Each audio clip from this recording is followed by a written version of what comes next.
ఆకాశవాణి జాతీయ వార్తలు చదువుతున్నది డివి సత్యనారాయణ. ముఖ్యాంశాలు: నూతన ఆవిష్కరణలకు కృత్రిమ మేధ ఏఐ ఎంతగానో దోహదపడుతుందని ప్రధానమంత్రి నరేంద్ర మోదీ వెల్లడించారు. రక్షణ రంగంలో పెట్టుబడులను విశేషంగా ప్రోత్సహిస్తున్నామని రక్షణ మంత్రి రాజ్నాథ్ సింగ్ పేర్కొన్నారు.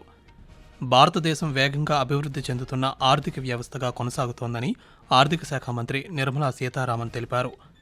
పార్లమెంట్లో 6 కొత్త భాషలకు అనువాద సేవలను అందిస్తామని లోక్సభ స్పీకర్ ఓం బిర్లా ఈరోజు ప్రకటించారు.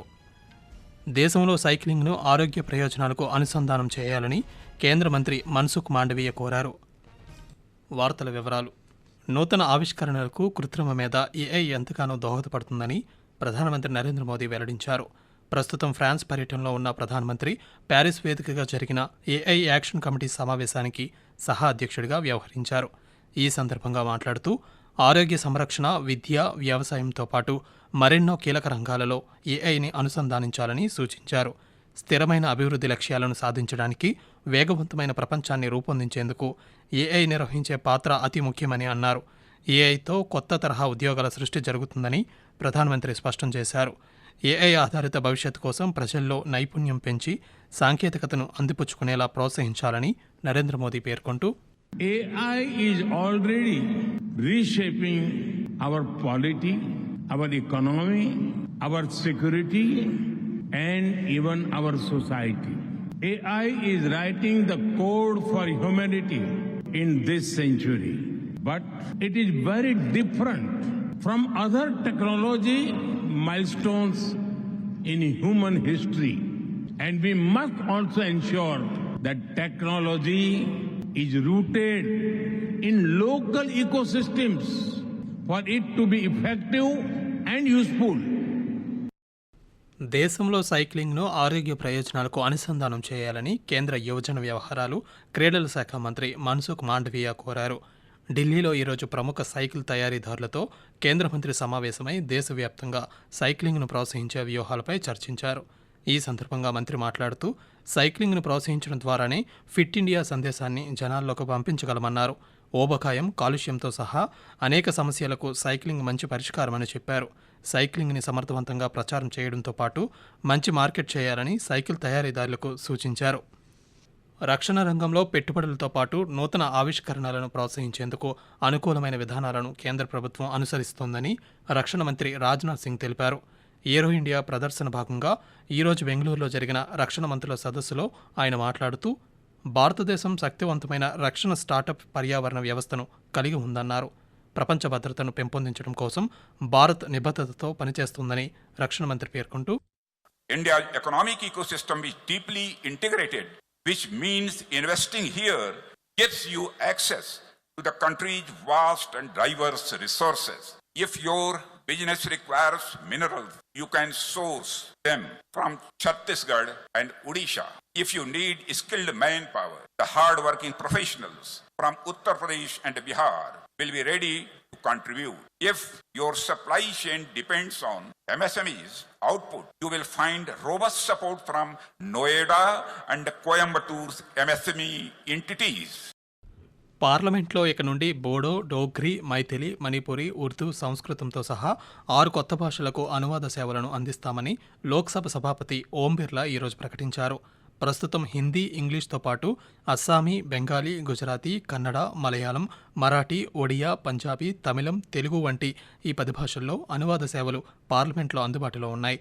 వీటితో పాటు తాజాగా మరో 6 కొత్త భాషలను అనువాద సేవల్లోకి చేర్చామని ఆయన పేర్కొన్నారు. కాగా భారతదేశంలో అధికారికంగా గుర్తింపు పొందిన 22 భాషలకు అనువాదం అందించే ప్రయత్నం జరుగుతోందని తెలిపారు. జేఈఈ మెయిన్స్ ఫలితాలు ఈరోజు విడుదలయ్యాయి. నిన్న ఫైనల్కి విడుదల చేసిన నేషనల్ టెస్టింగ్ ఏజెన్సీ ఎన్టీఏ అధికారులు ఈరోజు విద్యార్థులు సాధించిన పర్సెంటైల్ స్కోర్తో ఫలితాలను విడుదల చేశారు. ఎన్ఐటీలు, ట్రిపుల్ ఐటీల్లో బీఈ, బీటెక్ కోర్సుల్లో ప్రవేశాలకు దేశవ్యాప్తంగా జనవరి 22, 23, 24, 28, 29 తేదీల్లో సెషన్ 1 పరీక్షలు జరిగాయి. ఆకాశవాణి జాతీయ వార్తలు వింటున్నారు.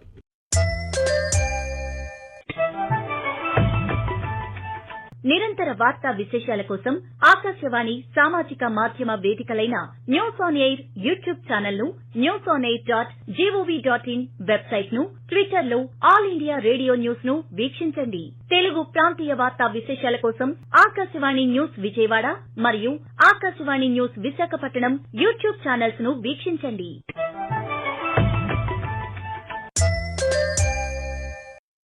చేపల ఉత్పత్తిలో రెండవ అతిపెద్ద దేశంగా భారత్ అవతరించిందని కేంద్ర మత్స్య పశుసంవర్ధక పాడి పరిశ్రమల శాఖ మంత్రి రాజీవ్ రంజన్ సింగ్ తెలిపారు. కేంద్ర ప్రభుత్వం రైతులకు ఆర్థిక సాంకేతిక మద్దతు అందించిన కారణంగా ఇది సాధ్యపడిందన్నారు. లోక్సభలో ఈరోజు ప్రశ్నోత్తరాల సమయంలో ఆయన మాట్లాడుతూ కేంద్ర ప్రభుత్వం తీసుకున్న చర్యల వల్ల మత్స్యరంగం 126% వృద్ధిని సాధించిందని వెల్లడించారు.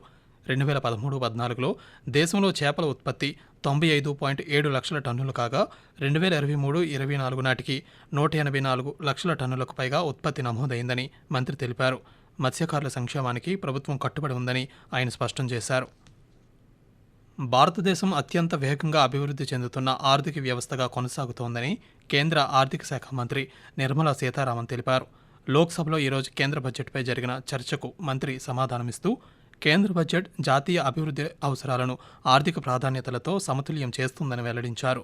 ప్రభుత్వం తీసుకున్న రుణాలలో 99% మూలధన వ్యయంతో పాటు మూలధన ఆస్తులను సృష్టించడం కోసం వినియోగిస్తున్నామని ఆర్థిక మంత్రి వివరణిస్తూ We are also saying that where multilateral forums should be playing a greater role, we are seeing bilateral partnerships and regional forums coming into play.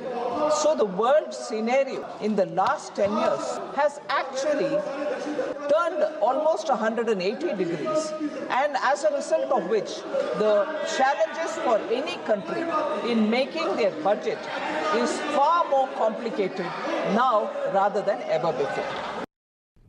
ప్రధానమంత్రి గ్రామ్ సడక్ యోజన ప్రారంభించినప్పటి నుంచి ఇప్పటి వరకు దేశవ్యాప్తంగా 7,72,000 కిలోమీటర్ల మేర రహదారులు నిర్మించామని కేంద్ర ప్రభుత్వం ప్రకటించింది. పార్లమెంట్లో ఈరోజు సభ్యులు అడిగిన ప్రశ్నలకు గ్రామీణాభివృద్ధి మంత్రిత్వ శాఖ సహాయ మంత్రి కమలేష్ పాస్వాన్ సమాధానమిస్తూ 2002లో ఈ పథకం ప్రారంభించామని తెలిపారు. ఈ పథకం ద్వారా గ్రామీణ ప్రాంతాలలో 163,000 ఆవాసాలకు రహదారి అనుసంధానం జరిగిందన్నారు. అదేవిధంగా ఈ పథకాన్ని 4వ దశలో దేశవ్యాప్తంగా 25,000కు పైగా నివాసాలకు రహదారి అనుసంధానాన్ని కల్పించడం లక్ష్యంగా పెట్టుకున్నామని తెలిపారు. World audio visual entertainment summit waves 2025 reel making ఛాలెంజ్కి ప్రపంచవ్యాప్తంగా మంచి స్పందన లభిస్తోంది. ఈ ఛాలెంజ్కి ఈ నెల 5 నాటికి భారతదేశంతో పాటు మరో 20 దేశాల నుండి 3,379 రిజిస్ట్రేషన్లు వచ్చాయని అధికార వర్గాలు తెలిపాయి. రీల్ మేకింగ్ ఛాలెంజ్ అనేది 30 నుండి 90 సెకండ్ల ఫిల్మ్ ఫార్మేట్లో మెటా సాధనాలను ఉపయోగించి ఔత్సాహిక ప్రతిభావంతులు తమ నైపుణ్యాలను ప్రదర్శించడానికి ఉద్దేశించింది. సమాచార ప్రసార మంత్రిత్వ శాఖ భాగస్వామ్యంతో internet mobile association of India ద్వారా ఈ ప్రత్యేకమైన పోటీ నిర్వహించబడుతోంది. ఈ ఛాలెంజ్ డిజిటల్ సృష్టికర్తలకు షార్ట్ ఫార్మాట్ కంటెంట్లో ప్రయోగాలు చేయడానికి ఉత్సాహపడే వారి కోసం ఒక వేదికను అందిస్తుందని అధికార వర్గాలు పేర్కొన్నాయి. జమ్మూ కాశ్మీర్లోని అఖ్నూర్ సెక్టార్లో ఈరోజు జరిగిన అనుమానాస్పద పేలుడు ఘటనలో 2 సైనికులు మరణించారు.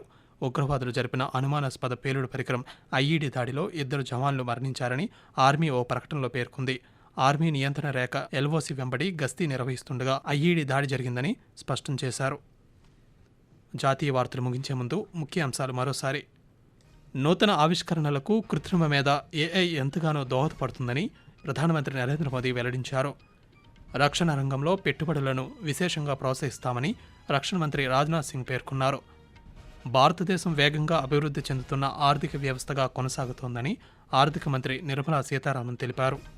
పార్లమెంట్లో 6 కొత్త భాషలకు అనువాద సేవలను అందిస్తామని లోక్సభ స్పీకర్ ఓం బిర్లా ఈరోజు ప్రకటించారు.